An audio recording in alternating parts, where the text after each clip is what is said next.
Hoy día vamos a hablar de fuentes dependientes. En el caso de los circuitos eléctricos, lo que vamos a tener como fuente dependiente es una fuente que puede ser de tensión o una fuente de corriente. Lo que la va a destacar a la fuente dependiente es que va a tener una proporcionalidad con otra fuente del circuito, pero esta fuente va a ser independiente. Puede ser una fuente de tensión o una fuente de corriente. Entonces, la fuente dependiente modela a una fuente que es proporcional a otro componente de un circuito eléctrico. En este caso, a otra fuente de tensión o corriente independiente. La descripción gráfica va a ser un rombo. Y al lado del rombo vamos a tener la ecuación que caracteriza la proporcionalidad con la fuente independiente. En este caso señalamos una fuente, por ejemplo una fuente de tensión, que está diciendo que es 12 veces por el valor de una fuente de corriente. Y en este caso el rombo con la flecha señala una fuente dependiente de corriente que es igual a 2 veces el valor de una tensión. Que es una fuente de tensión independiente. Bueno, para explicar cómo funcionan las fuentes dependientes, lo que vamos a hacer es explicar un ejemplo, el ejemplo 451 del libro Dorfy-Svoboda, Circuitos Eléctricos. Bien, lo que dice el enunciado del ejemplo 451 es lo siguiente: determinar los voltajes de nodos A, B y C.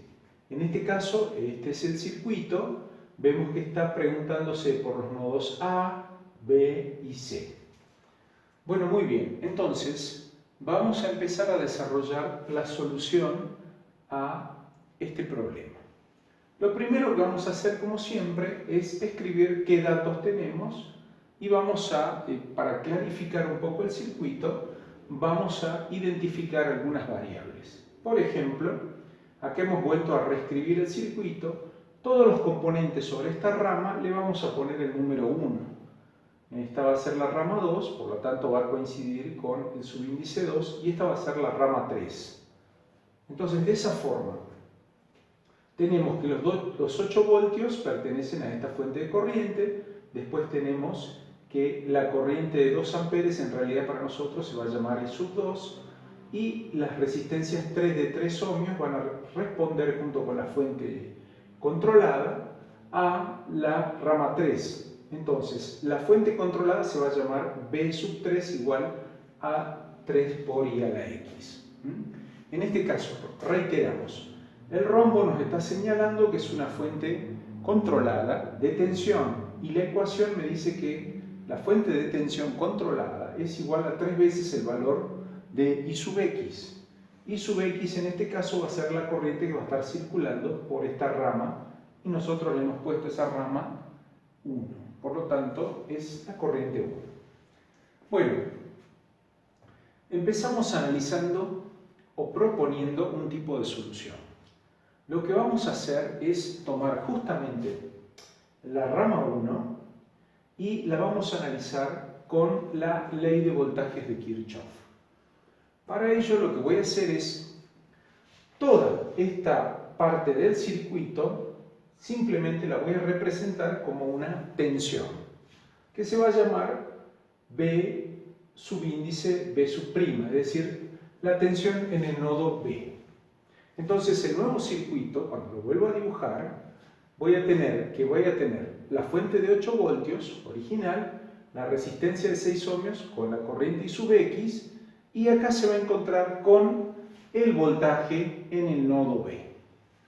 Planteo la ley de tensiones de Kirchhoff analizando desde acá, y voy analizando a través de la polaridad. La polaridad ya la escribí anteriormente, entonces encuentro un signo negativo, menos 8 voltios, sigo circulando, encuentro una caída de tensión, signo positivo, de I sub X por la resistencia de 6 ohmios, sigo circulando, y me encuentro con la tensión en el nodo B, que es positiva.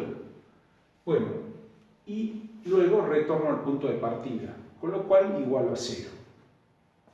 Realizo el despeje para poder aislar la tensión B en el nodo B y determino lo que yo voy a llamar la ecuación 1, que es igual a la tensión en el nodo B es igual a 8 menos 6 IX.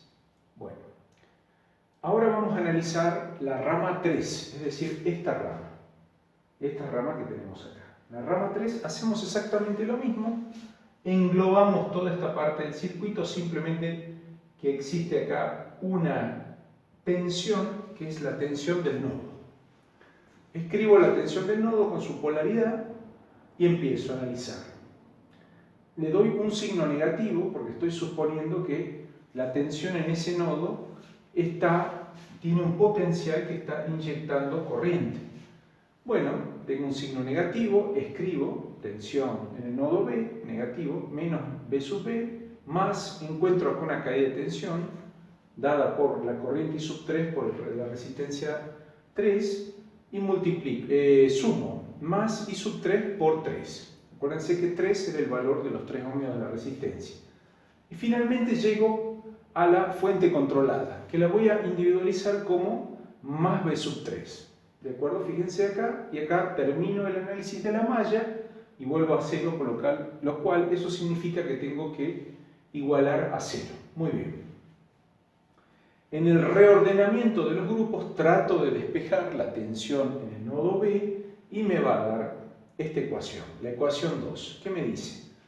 Que el voltaje en el nodo B, B sub B, es igual a 3IX más 3I3. Es decir, que me queda una ecuación, pero ahí tengo dos incógnitas. Tanto la corriente X como la corriente en la rama 3, que es esta corriente que está circulando acá, es esta corriente. Bueno, muy bien. Y ahora voy a tratar de obtener una tercera ecuación utilizando la ley de corrientes de Kirchhoff. El nodo que a mí me interesa es justamente el nodo B.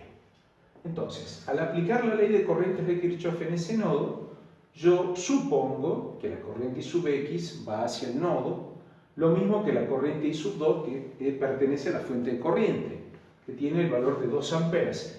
Y también estoy suponiendo, por el análisis que hice recién de la malla en la rama 3, que la corriente I sub 3 va a abandonar el nodo.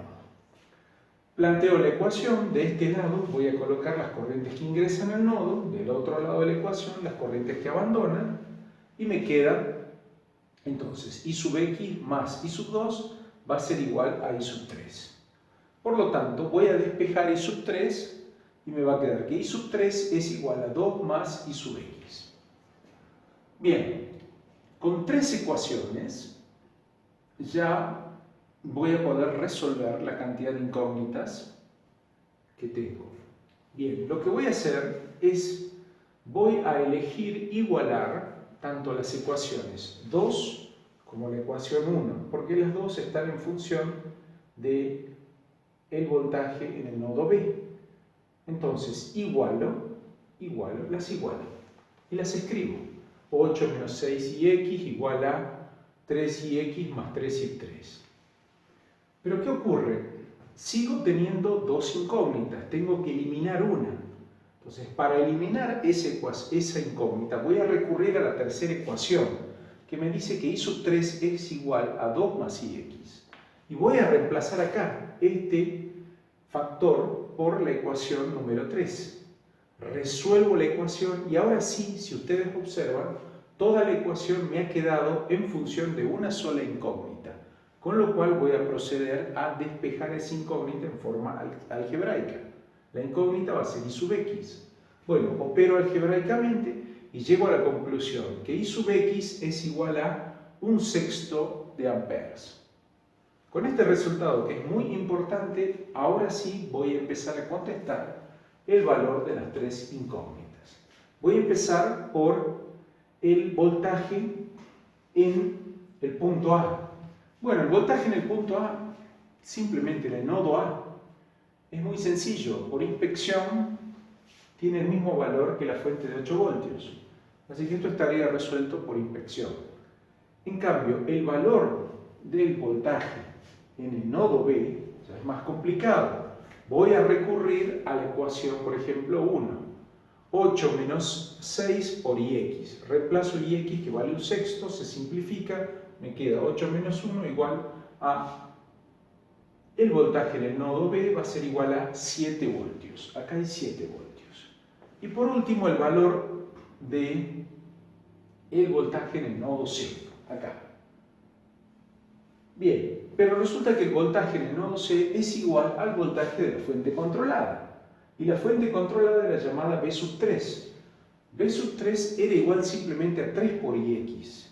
Y en este caso el valor de IX ya lo conocemos, así que reemplazamos 3 por un sexto y me va a quedar un medio. Por lo tanto, la tensión en el nodo C es igual a un medio voltio.